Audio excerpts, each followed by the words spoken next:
বিদেশ থেকে আসা ফোন কল থেকে দৈনিক ২-৩ কোটি টাকা হাতিয়ে নিচ্ছে সালমান সিন্ডিকেট। ৯ বছরে পকেটে পড়েছে ৭,৫০০ কোটি টাকা।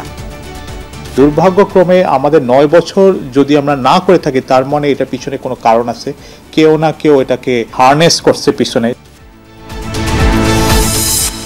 ছাত্র আন্দোলনে হামলার অভিযোগে টেকনাফের সাবেক ইউপি চেয়ারম্যান ঢাকায় গ্রেফতার। হতাহতদের তথ্য সংগ্রহের উদ্যোগ আন্তর্জাতিক অপরাধ ট্রাইব্যুনালের।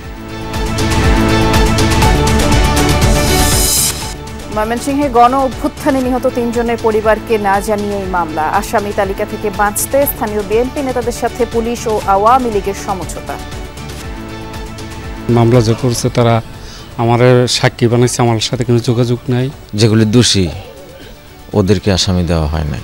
আমার মামলা আমি করব, ওইটা তারা করছে, তারা মামলা হইলে হইলেও হোক, না হইলে না হোক। অন্তর্বর্তী সরকারের সম্ভাব্য সংস্কার কর্মসূচিগুলো জনগণকে জানানোর আহ্বান মির্জা ফখরুলের। যৌক্তিক সময় নির্বাচনের তাগিদ।